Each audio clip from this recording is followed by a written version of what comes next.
Hello guys and welcome back to a new video. If you will enjoy it, don't forget to leave a like and share your thoughts in the comments to help me boost this video. Thanks.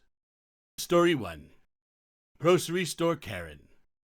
I can't take credit for this one. My uncle is a 76-year-old veteran and still sharp as a tack. He's quite the character and always cracks me up with his stories. As some of you may remember, early in the pandemic, when no one really knew how COVID was spreading, the only stores open were supermarkets. They essentially made every aisle a one-way only in that everyone was supposed to go in the same direction, so up one aisle and down the next. The problem is, if you forgot an item and went back, you risk going in the wrong direction to retrieve it, or having to go down the aisle next to it just to come back up. I remember a lot of people not really observing these signs, as it was kinda absurd. Those supermarkets at the time were also offering special hours for seniors so they could shop in a less crowded store, usually at 7 divided by 8 a.m. My aunt and uncle went grocery shopping during this hour. One day, while waiting in line to pay, my aunt realized she forgot an item and asked my uncle to go retrieve it. But when he got to the aisle, he was facing the wrong direction. Seeing as though there was only one other person in the aisle, he went down it in the wrong direction rather than having to go down the aisle next to it, only to come back up. But as he started making his way down the aisle, a Karen, clearly not a senior, entered with her cart from the other end of the aisle going in the right direction. She started making her way towards my uncle, and when she got 5 feet away, loudly said you were going in the wrong direction.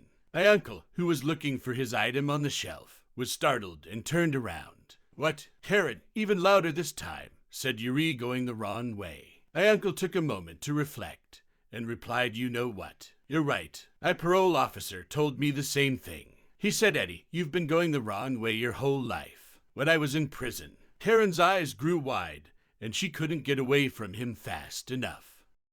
Story 2. Don't contribute. Don't pretend that you did. One of the managers at work was going through some pretty horrific medical issues. He was well liked, so a collection was pretty inevitable. Of all the staff that knew him well, I was the only one organized enough to get it done, so it fell on me. While he was off sick, I put out an email, put a note on the board, and explained in the next big meeting that I would be collecting and why. I made it clear that it was his birthday in a little over a month, and it would be a good idea to time it for that. Everyone seemed keen, and I got a lot of donations straight away. I made sure that I got everyone's name who donated, so I could get them to sign the card later on.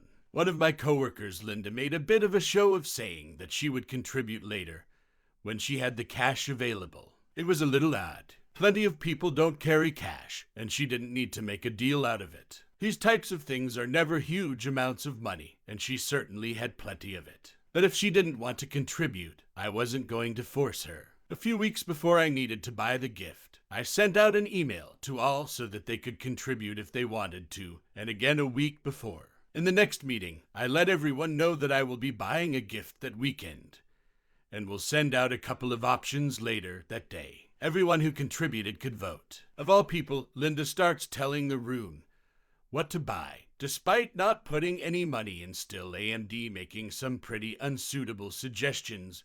I reluctantly agree to put it on the list of choices and send it out to everyone who has donated. I buy the thing in a card and pass it round with the list of names. Someone is holding on to it, so I track it down to get it moving again. I happen to see Linda has added not only her name, but a message that takes up loads of space. So I did something very petty. I went and bought a new card. I got everyone apart from Linda to resign and took it round to everyone else, without her knowing. We ended up presenting the gift in a big meeting on his first full day back. He opened the card in front of everyone. I wish I could have seen her face when she realized it wasn't the one she signed, and told she was planning to raise an official complaint but was told not to be an idiot. Story 3. Karens keep stealing from my garden. Had a property with a beautiful lawn and a nice side garden running along a sidewalk, full of aromatic herbs like mint, lavender, and oregano, some small carrots and other stuff. Quickly learned that several older ladies in the neighborhood felt entitled to my garden. They were reaching through the fence posts up to their shoulders, going as far as their arm could reach, grabbing what they could and fill their plastic bags. They would wait if someone was out of the house or early in the morning to make their grab and then run, so they were well aware they were in the wrong. Just knowing they were doing this whenever we were out of the house made my skin crawl. So I ripped out the garden. Less work for me now. It honestly became too much work and messy to have, but it wasn't a big deal. And there was plenty of it to go around. But I hate gardening, and I was planning on removing the garden eventually, but was not in a rush. It was a relief to get rid of, and I didn't like that the garden had become an invitation for thieving grannies to intrude on my property. They just accelerated my plans to get rid of it all. Story 4. Dead phone.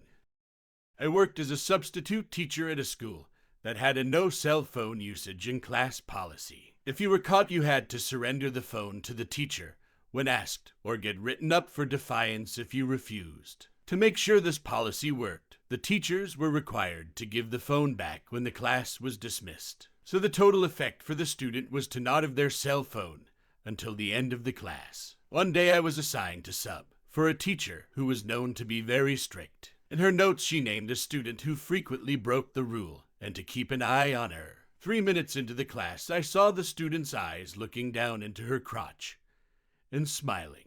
I waited, moved into a position where I could see the phone, and told her to hand it over. At first she refused, saying she was just holding it in her hand. The class giggled. I asked again, and she complied after turning off the power, muttering "fat fucker" after I walked away, again causing the class to giggle. Rather than confront her on that, I simply put her phone on my desk in a location next to my keyboard, out of sight from the class, and pressed the power button. A petty revenge. For most of the next hour, whenever I was at my desk, I would surreptitiously keep touching the screen to keep it lit up. By the time class ended, the phone was out of power, and this was the first class of the day in a school with no charging stations. When the bell rang, she rushed up to me, demanding her phone. I was at the classroom door letting the students out, but told her to just grab it from my desk.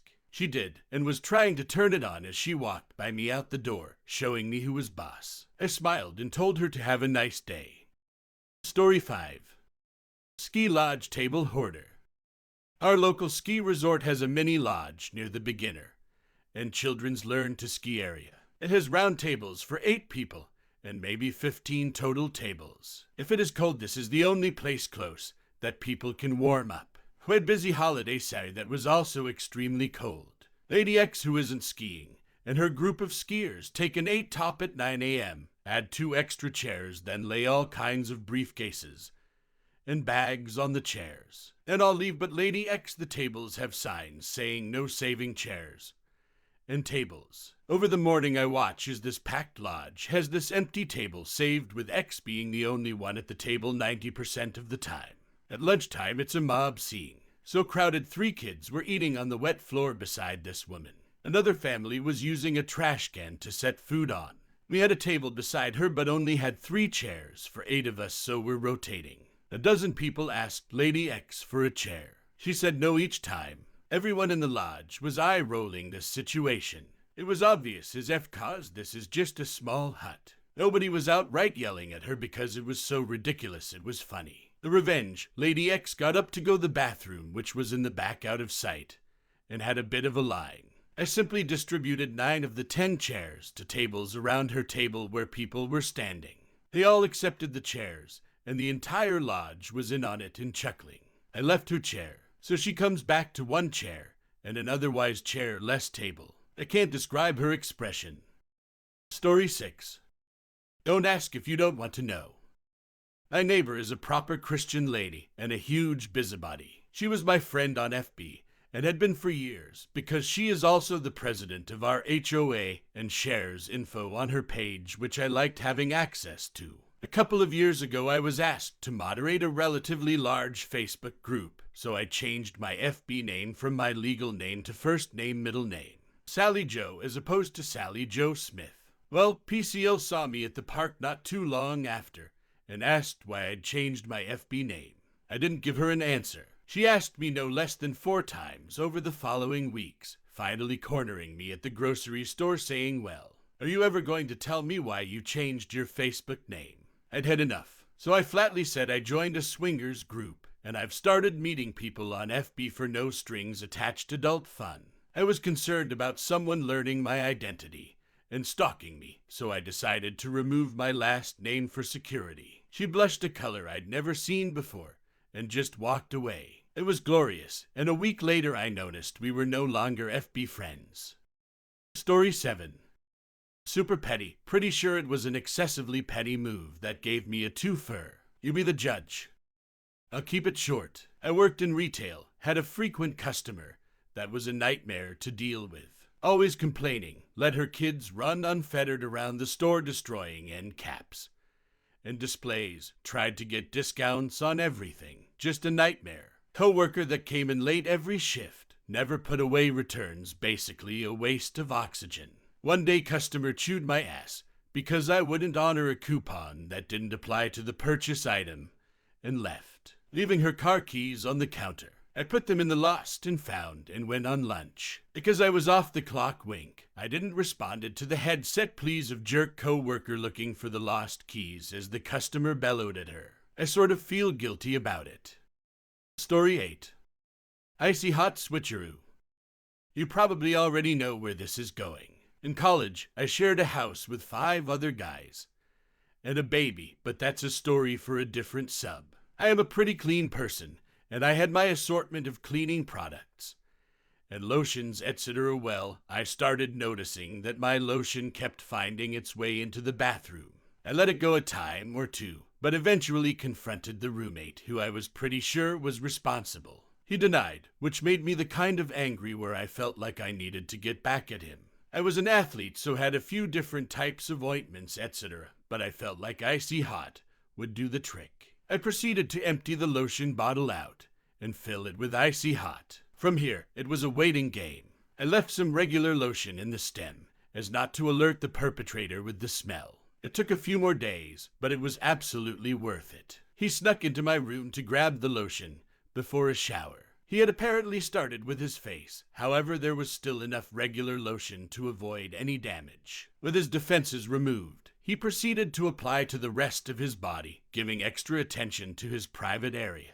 Well, it went as planned, and he sprinted out of the bathroom fully naked. He didn't have a plan at that moment. He was just trying to figure out what flesh-eating acid had just been applied to his body. What I learned is that your body feels things at different levels based on location. While your shoulder may feel a warmth, your balls and taint will feel like they are being seared off with a torch. This was 13 years ago now, and it still makes me laugh. Story 9. You kept me standing, Mr. Valet Parking.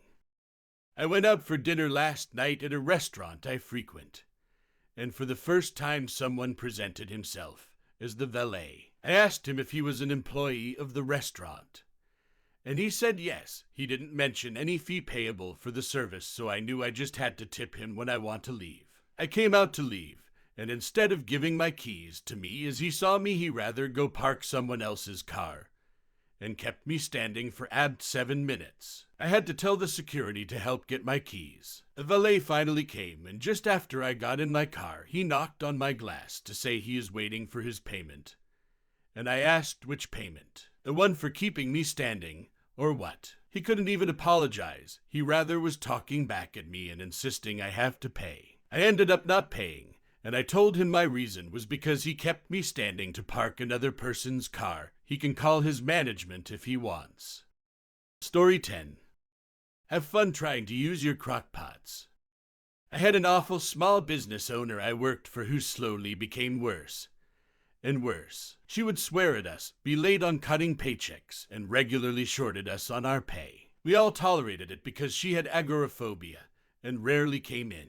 One day she decided to install cameras in the workplace in each room, which she could watch from her phone. She would call us whenever she saw us congregating or talking instead of working. I'd finally had enough and put in my notice. There was just one room other than the bathroom that I discovered did not have cameras, the storage closet. She used to put on events where she would prepare food. I took some scissors and cut off the electrical plugs of a few of her crock pots and threw them in the trash. I wonder to this day what it was like when she discovered the crock pots without electrical plus upon one of her potlucks. Story 11. The pettiest thing I've ever done. Okay, let's just say this so-called man deserved it. I live fairly close to him. We actually work at the same location, the same job site. We had a falling out, meaning I saw him with his ex-girlfriend. And not to mention, his roommates have been telling me that he was seeing her, and we had been seeing each other for a year. And keep in mind, he is the foreman of our job site. I'm just a journeyman, and he definitely pursued me. I was really sad. He just quiet dumped me, although I was able to stay relatively civil at work. One night I was going for a jog, and I ended up maybe a block and a half from his home. Remember, we're practically neighbors. No, I don't know why, but I just was angry, but I can never leave myself to vandalize on his car. But I know a little trick to say allows a person to release air from a motor vehicle tires without causing any damage to the vehicle. And I could do this in maybe under 2 minutes flat for all tires. So feeling petty, feeling angry, I went ahead and did the trick, knowing he would wake up tomorrow and think maybe somebody slashed his tires. Which was not the case. Clearly, the next day he came into work very late and claimed in passing to everybody that some whole kids around the neighborhood deflated the air from his tires. Bummer, man, bummer. And he said he only realized that they were not slashed, but merely deflated due to a prank. He only found out this information after he called AAA and the towing company and everybody else, including his insurance. So yes, I guess if anything, I cost him a good stress hellbound morning. But hey, I didn't do anything. Story 13. Accidental petty revenge. First time poster on this thread. Actually, not sure if this even belong here. English is my second language, so I'd have some grammar or spelling mistakes. So this happened about 12 years back. We had a few households within our compound, and we usually shared stuff like tools, equipment, food, or whatever with the other households. All of us were really close, and this is quite common in our part of the country. We are really social. After all, sharing is caring. Now, I have to stress the fact that no one was forced into sharing anything. It was like this even before my grandfather's time, and it's still the same families that live there.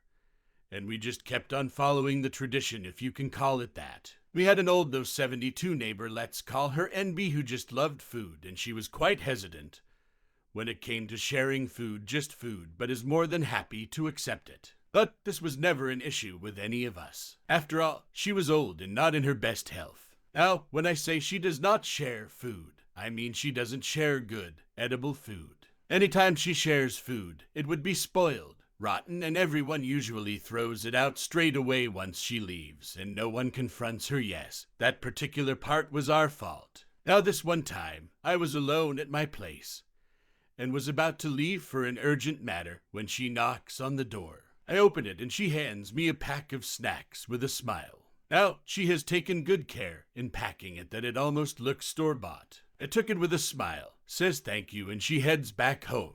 Now, the idiot I am, kept it on the counter thinking I will throw it out once I get back home, and went on my way. After about 2 hours, I realized that my mom would be back from work, and knowing how well the snack's packed, she might accidentally eat it. I quickly called my mom to tell her to be careful before eating it. But I was too late. Turns out, NB's daughter was in town and couldn't get inside her mom's house as she had locked the doors and left to buy groceries. She came to our place to wait till her mom gets back, and my mom accidentally served her the perfectly packed store-bought looking snack. Once I told her what went on, she immediately checked the snack. It's actually a one-bite snack, and the change in taste is subtle. The only other way you could tell if it's gone bad is if you rip it open, and an oily thread-like structure forms between the parts, kind of like how Spider-Man holds the ripped ship with his web in Homecoming.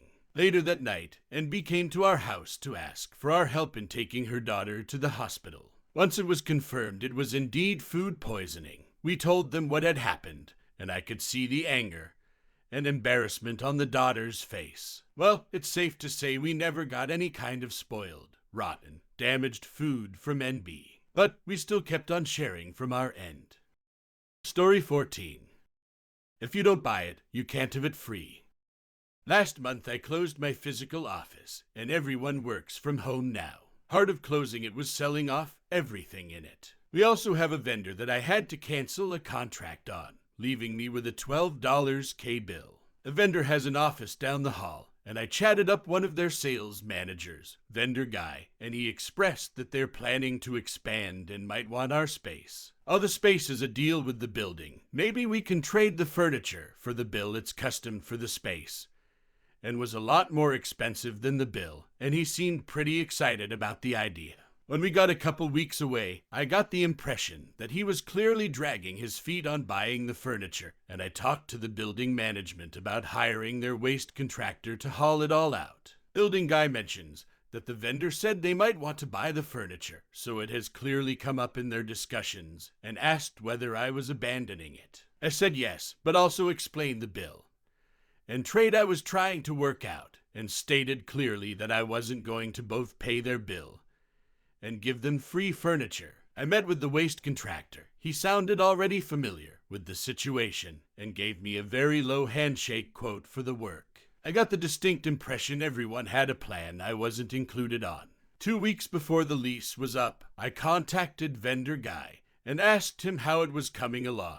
He said it was being handled by other folk in his company, and I told him to communicate that I needed an answer by the end of that week. I didn't get an answer, so I completely disassembled all the furniture. It took me maybe 5 days, a giant reverse IKEA, for a whole office full of custom furniture, and piled it all up in the center of the office. A day before the lease was up, I turned in the keys and paid the waste contractor's invoice. A full week later, I get a very polite email from building guy, asking whether I had the screws and parts to put it back together. No, I explained. I brought them all home along with the connecting plates and smaller metal parts, and threw them away there, and reminded him that I said if vendor guy didn't buy it, I had no intention of giving him anything for free. A couple days after that, vendor guy calls me asking about what we left in the space. I explained that he had quite a bit of nerve asking me for anything beyond their bill. Looks like the waste contractor ended up having to do the work I paid them for after all.